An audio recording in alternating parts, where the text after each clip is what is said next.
Bonjour tout le monde, ici Cortex. En cette merveilleuse journée de samedi, nous allons tous ensemble parler d'une web-série sur YouTube, Daisy Brown. Vous êtes prêts? On y va. Résumé avec quelques petits spoilers. Daisy, dont on ne verra jamais le visage, est une jeune fille de 17 ans. On apprend très vite que son père, Curtis, est un scientifique spécialisé dans l'ADN et il l'a abandonné, tandis que sa mère, quant à elle, est morte en donnant naissance à Daisy. Afin de combler le vide de la mère, Curtis a créé Alan, un monstre qui, avouons-le, est assez repoussant. En grandissant, Alan ne va pas hésiter à maltraiter physiquement Daisy avant que celle-ci ne s'enfuit de chez elle. Passons maintenant au personnage. Premier personnage, Daisy Brown. Daisy Brown est le personnage principal de cette web-série. Bravo Sherlock. Sans toi, on l'aurait jamais deviné. Elle raconte sa vie à travers des vlogs qu'elle publie assez régulièrement sur YouTube. Si l'on fait attention aux sous-titres et qu'on les active, on peut remarquer que ceux-ci décrivent les pensées de Daisy ou d'Alan, mais aussi des discussions qui ont eu lieu dans le passé. Par exemple, lors d'une vidéo, en activant ces fameux sous-titres, on apprend que la mère de Daisy est décédée pendant l'accouchement. Enfant, Daisy, étant très curieuse, posait de nombreuses questions à son père concernant sa mère. Au lieu d'y répondre, il lui disait de les écrire sur un bout de papier et de les placer dans une boîte. Il tirait au sort une question et décidait d'y répondre ou non. Plusieurs fois, il lui disait que ces questions étaient stupides et refusait toujours d'y répondre, comme par exemple est-ce que j'ai une mère? Curtis, ne permettant pas à Daisy de sortir pendant la journée, elle a vécu toute sa vie enfermée, ne connaissant que très peu le monde extérieur. Et, en 2016, Alan est présenté à Daisy. Deuxième personnage, Alan. Alan est le monstre qui sert de compagnon à Daisy et qui, comme je vous l'ai dit auparavant, a été créé par Curtis. Dans les premières vidéos, il ressemble à un bébé humain. Que c'est les bébés humains. Que c'est Incapable de bouger ou de parler.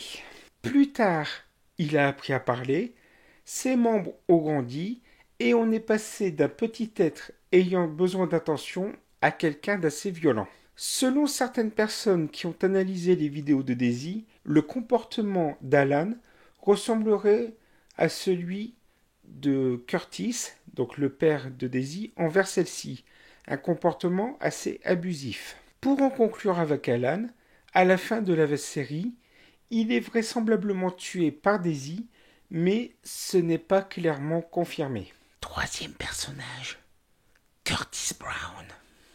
Curtis est le père abusif de Daisy et le scientifique fou qui a créé Alan, ainsi qu'un autre monstre.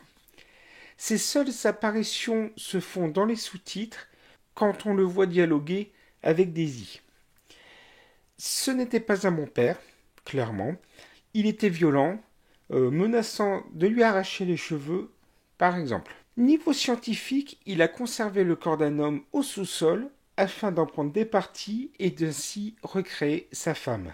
Alan serait en fait une erreur de son but.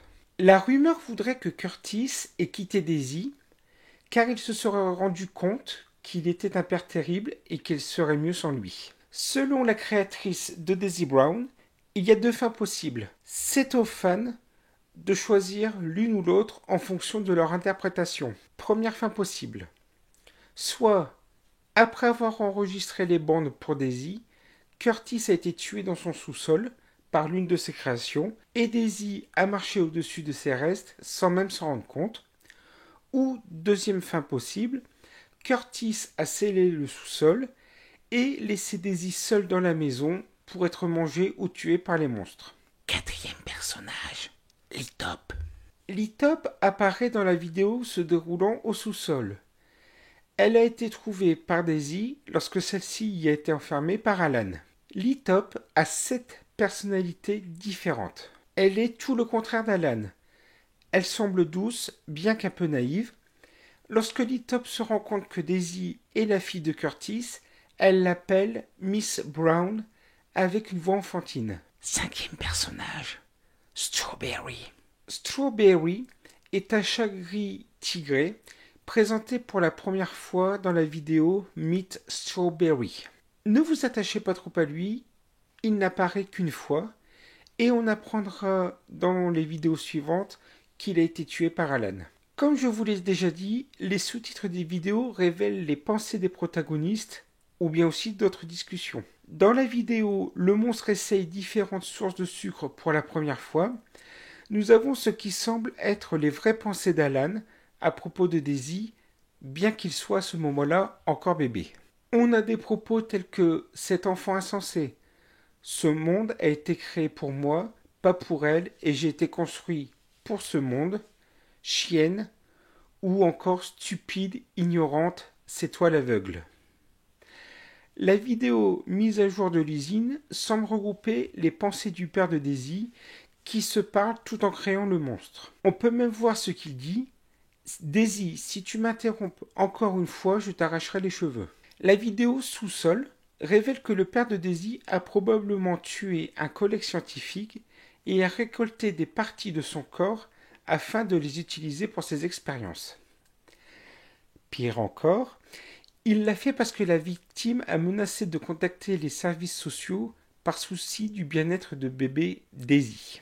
Nous sommes de retour, montre la confrontation entre Curtis et l'autre scientifique. On peut y lire la discussion.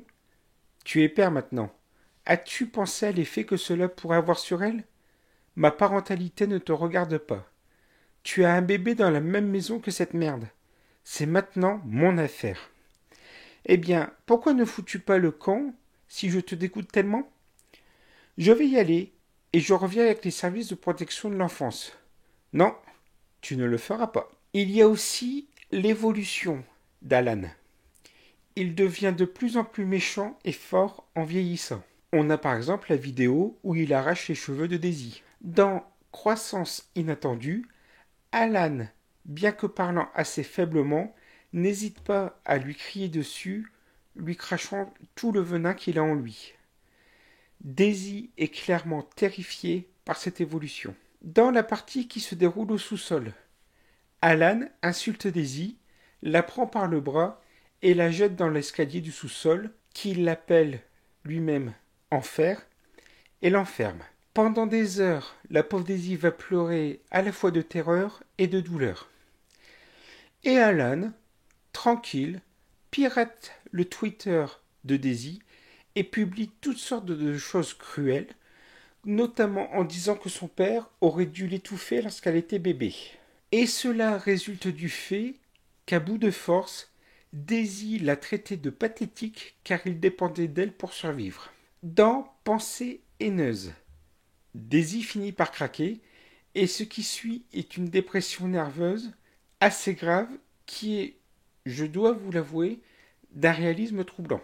Dans les vidéos précédentes, Daisy cachait clairement ses peurs et sa tristesse, mais ici, elle alterne entre les sanglots et les cris, alors qu'elle saccage sa maison et accuse le public de ne regarder ses vidéos que pour Alan.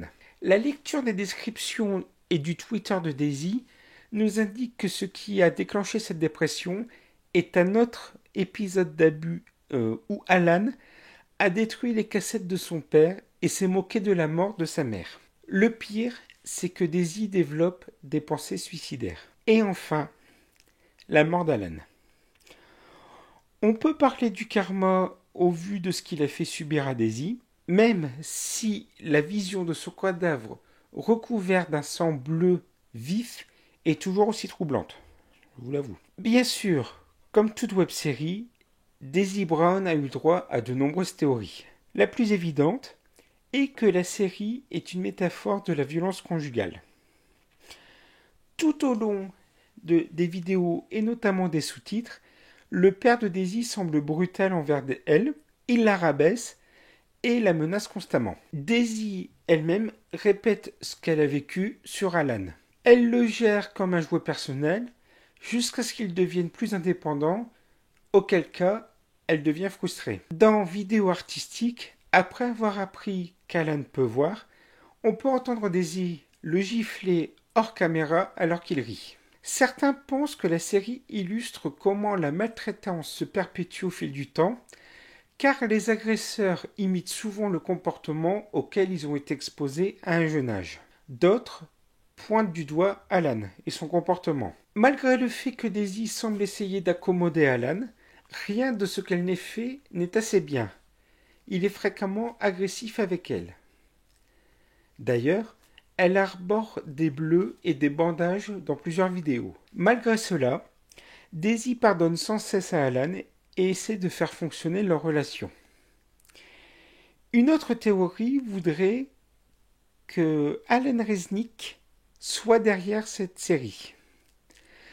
Déjà, le nom du monstre, Alan, ça peut être un clin d'œil à Alan Resnick, comme Alan Tutorial. Certains fans ont souligné que les vidéos de Daisy semblaient similaires à celles de Resnick en termes de thème et de ton. Beaucoup pensent que le créateur, si ce n'est pas Alan Resnick, s'est beaucoup inspiré du travail de celui-ci pour créer la web-série. Les fans de Daisy Brown et du travail d'Alan Resnick n'ont eu de cesse de créer des liens entre les deux univers. Par exemple, il y a le court-métrage d'Alan Resnick, This House Has People in It, qui parle notamment de la maladie de Lynx, qui est évoquée dans la série Daisy Brown. Il y a aussi un moment où Daisy, si je me souviens bien, soit se fait battre, soit est triste, et au moment où elle est triste, on voit derrière elle une chaise bleue, comme Alan Tutorial. Puis, le 31 août 2018, Daisy Brown met en ligne une vidéo intitulée Vidéo finale. Après avoir laissé Alan pour mort, Daisy et Lee Top s'échappent de la maison et le couple se promène dans la forêt pour discuter de leur nouvelle vie à la fin de la vidéo. Les fans se demandent toujours qui est Daisy Brown, ce qui est arrivé à sa famille et surtout ce qu'elle va devenir. Mais on n'aura jamais de réponse concernant ces questions. Et bien que la vidéo marque la fin de l'histoire de Daisy Brown, au moins celle-ci se termine sur une note positive. Voilà, c'est la fin de cette vidéo. Je vais faire une petite pause d'un point de vue ARG fiction et je vais m'attaquer, je pense, à la prochaine vidéo sur un ou plusieurs mystères de la vraie vie. Voilà, ça sera condensé de plusieurs histoires en une seule vidéo. Voilà, je vous souhaite à tous un bon été, une bonne fin de journée et je vous dis à bientôt.